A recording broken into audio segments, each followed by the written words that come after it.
Welcome to Nugget 168 with Steve Groman, and today we will be talking about comparing and contrasting truth, lies, right, wrong, good, bad, evolution, creation. Yeah, we're going to get back to some science articles. We've been doing a lot of interviews and a lot of fun tidbits, but I want to get back to a little bit of science and want to discuss, actually, this first off is this Science News article from May 22, 2021. We're going to contrast what they say with what they say and just see what happens. But anyway, the cover of this thing says, "Awash in Deception, How Science Can Help Us Avoid Being Duped by Misinformation." And of course, there are three guys in a wash of deception of something it's supposed to be, but notice what one of them looks like.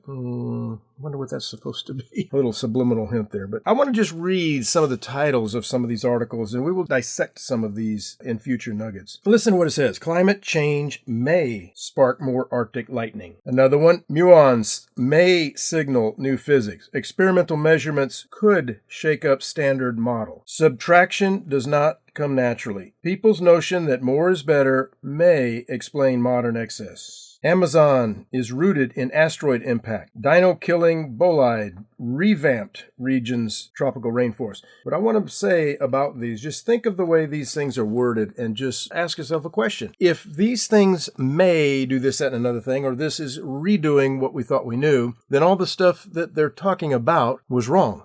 So does that qualify as misinformation? But anyway, let's keep looking at some of this. Earth gains tons of extraterrestrial dust. An estimated 5,200 metric tons settles on the surface each year. Well, there's no way they know that for sure. Here's another one. Star shrapnel may litter rare galaxy. Explosions of giant stars could explain odd element ratios. See, all these things, folks, they represent the fact that what they're talking about in a previous context of anything they've said, they really don't know. It's their understanding of something at the point in time. Which, by the way, that makes it even more important, I think. Here's another article. The battle against fake news. Scientists offer tools to stem the tide of misinformation. Okay, now wait a minute. They're going to talk about lockdowns, and they're going to talk about vaccines, and they're going to talk about all kinds of stuff that we're not supposed to be able to talk about these days. That's another issue in and of itself. But wait a minute. The battle against fake news. Well, if all of these things that they're discovering are going to cause them to rewrite and rethink what they thought they knew and had been teaching, then wouldn't that be qualified as fake news? Probably. I would think so. And that's one of the problems we face because people go into schools, kids and young people and young adults, they hear all kinds of information, and quite frankly, it is fake. It is not true, but yet it is what they hear and what they learn. But this article goes on and on and on. Listen how this article starts. From lies about election fraud to QAnon conspiracy theories and anti-vaccine falsehoods, misinformation is racing through our democracy, and it is dangerous. Awash in bad information. Well, that was bad information right there because we don't have a democracy. That's true, too. We have a republic, a representative republic. They have a chart down here where they're talking about InfoWars, Western Journal, Daily Wire, Breitbart, Daily Caller, New York Post, Daily Mail, Fox News, New York Times, CNN. They're judging them all. They're rating them all. And who are they to judge? Exactly. They have this little chart in here, how to debunk.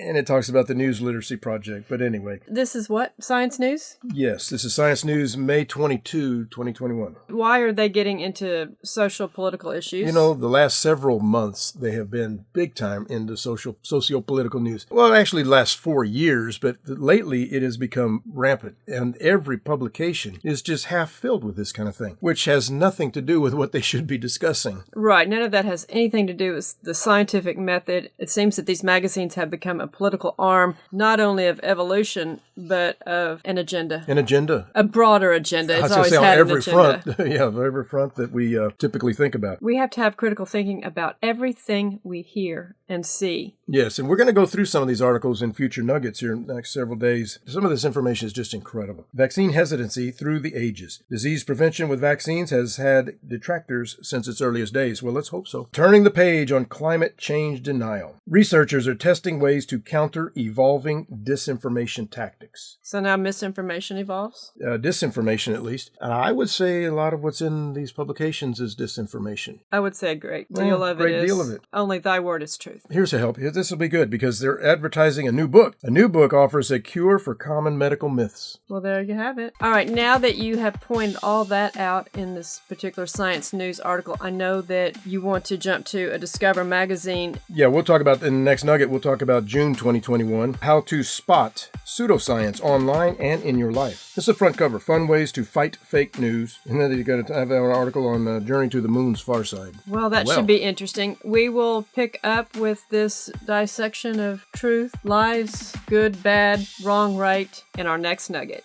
Thank you.